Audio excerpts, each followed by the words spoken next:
पतचरा श्रावस्ती नगर के नगर सेठ की पुत्री थी। किशोर वय होने पर वह अपने घरेलू नौकर के प्रेम में पड़ गई। जब उसके माता पिता उसके विवाह के लिए उपयुक्त वर खोज रहे थे, तब वह अपने नौकर के साथ भाग गई। दोनों अपरिपक्व पति पत्नी एक छोटे से नगर में जा बसे। कुछ समय बाद पतचरा गर्भवती हो गई। स्वयं को अकेले पाकर उसका दिल घबराने लगा और उसने अपने पति से कहा कि हम यहाँ अकेले रह रहे हैं, मैं गर्भवती हूँ और मुझे किसी की सहायता की आवश्यकता है। यदि आप आज्ञा दें तो मैं अपने माता पिता के घर चली जाऊं। पति पतचरा को उसके मायके नहीं भेजना चाहता था, इसीलिए उसने कोई बहाना बनाकर उसका जाना स्थगित कर दिया। लेकिन पतचरा के मन में माता पिता के घर जाने की इच्छा बड़ी बलवती हो रही थी।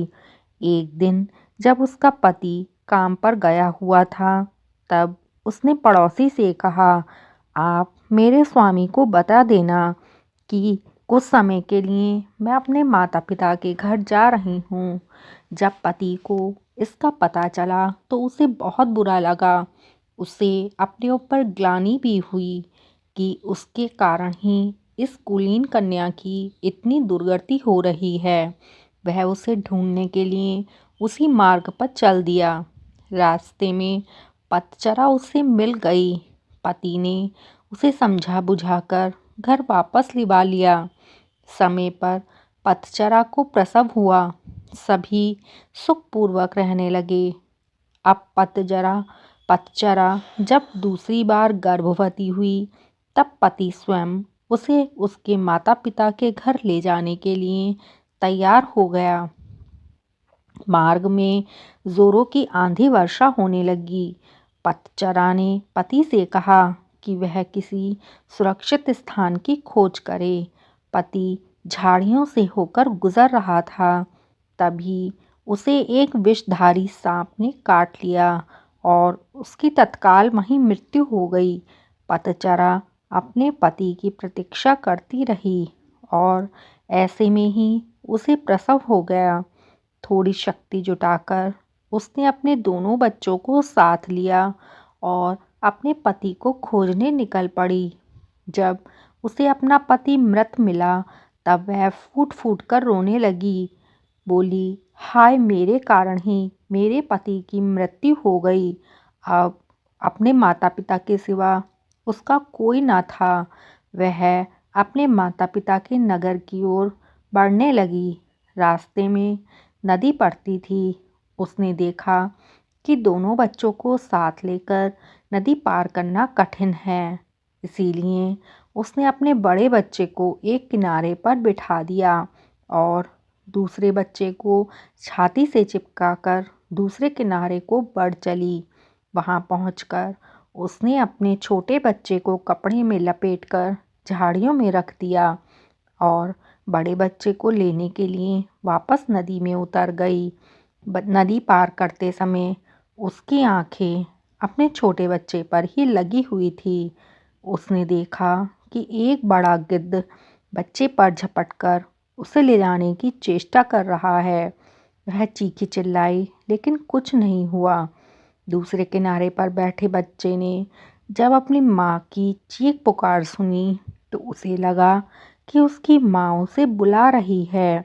वह झटपट पानी में उतर गया और नदी के तेज बहाव में बह गया।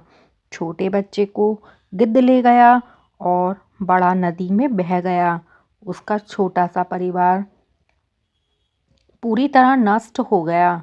वह विलाप करती हुई अपने पिता के घर को चल दी। रास्ते में उसे अपने नगर का एक यात्री मिल गया, जिसने उसे बताया कि उसके माता पिता और सभी भाई बहन कुछ समय पहले घर में आग लग जाने के कारण मर गए। यह सुन पतचरा पर दुखों का पहाड़ टूट पड़ा। उसे अपने तन मन की कोई सुध ना रही। वह पागल हो निर्वस्त्र घूमने लगी। उसके मुख से यही शब्द निकलते, पति मर गया, बड़ा बेटा डूब गया, छोटे को गिद्ध खा गया, माता पिता और भाई बहनों को चिता भी नसीब नहीं हुई। ऐसे ही विलाप करती हुई निवृत्त घूमती पतचरा को सभी अपमानित और लांछित करके वहाँ से भगा देते थे। जेतवन में भगवान बुद्ध धर्मोपदेश दे रहे थे। पतचरा अनायास ही वहाँ आ गई। उपस्थितों ने कहा, अरे ये तो पागल है, इसे यहाँ से भगाओ। बुद्ध ने उसे सबको रोकते हुए कहा, इसे मत रोको, इसे मेरे पास आने दो। पतचरा जब बुद्ध के कुछ समीप आई तो बुद्ध ने उससे कहा, बेटी अपनी चेतना को संभाल। भगवान को अपने समक्ष पाकर पतचरा को कुछ होश आया और उसे अपनी नग्नता का बोध हो गया। किसी ने उसे एक चादर से ढक दिया। अब वह फूट फूट कर रोने लगी। बोली, भगवान मेरे पति को सांप ने डस लिया। छोटे बच्चे मेरी आंखों के सामने मारे गए। मेरे माता पिता भाई बंधु सभी जलकर मर गए। अब मेरा कोई नहीं है, मेरी रक्षा करो। बुद्ध ने उससे कहा, बेटी तू दुखी मत हो, अब तू मेरे पास आ गई है।